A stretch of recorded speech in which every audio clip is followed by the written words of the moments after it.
At 5 with a KGW exclusive interview with Transportation Secretary Pete Buttigieg. He is in Portland just a month after a door plug blew out on an Alaska Airlines flight, forcing an emergency landing at PDX. The fallout has led to an investigation in Boeing and concerns about the safety of 737 MAX 9 planes. Thank you for joining us at 5. I'm China Green. David Moko is at the airport tonight after talking one-on-one with Secretary Buttigieg. David.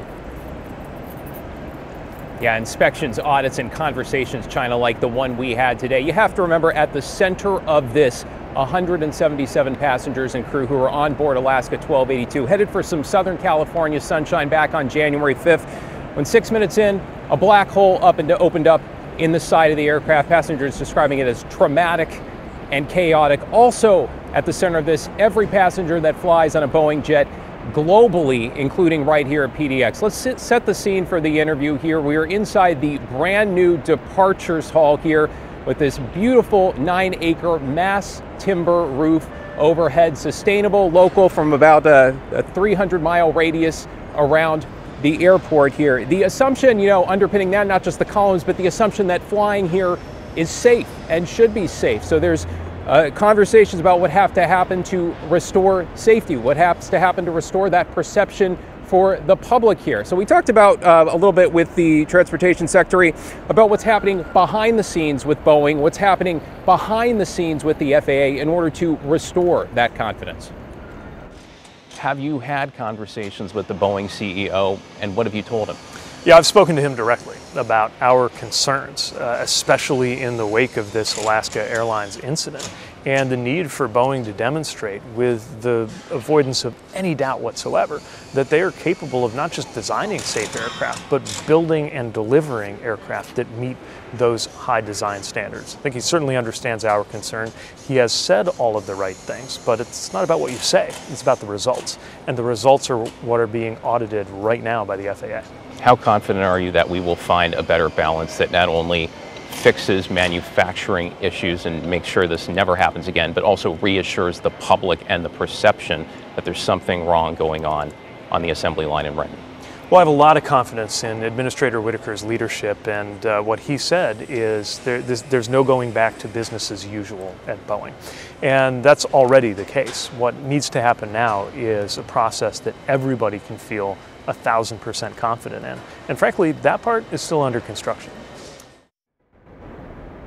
Yeah, a process that people are 1,000% confident in. You heard that there. Under construction, meaning they're still not quite sure what they have to do, the pieces that have to come together, whether it's inspectors, whether it's what they do in terms of Boeing's manufacturing process, still all in the works. I want to talk a little bit about something else we discussed today. That's the passenger experience. How can we make flying better? The Transportation Secretary talking a little bit about what he's done over the past couple of years with the dashboard of passenger rights, making rules that require airlines to refund passengers. Now they're talking about if you get stuck, if you're in a delay or cancellation, that airlines will be required to pay for meals and hotels. That'll be music to a lot of families' ears, considering some of the snowstorms and tough holiday travel seasons we have. Here's a little bit of that conversation. Broadly speaking, how would you say U.S. airlines are doing when it comes to honoring their commitments? You give a broad grade, A through F. What would you say right now? I would say incomplete. They have definitely taken some significant steps in response to the pressure that we put on them.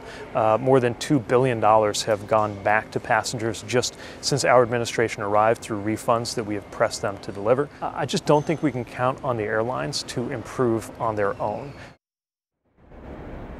And you heard my chuckle there a little bit, possibly because of his reluctance to give airlines a final grade. And again, something else that's work in progress. Speaking of big projects in progress, the Transportation Secretary also here tomorrow to visit the interstate bridge, the I-5 bridge connecting Oregon and Washington over Columbia. That's something federal officials have contributed $600 million to in federal funding, a new bridge. They announced that last December. I asked Pete Buttigieg, well, is there more money on the way for that project? And he said, well, not yet. China? Not yet. David Moko reporting live from PDX with his exclusive interview with Pete Buttigieg. We'll see you at 6 o'clock.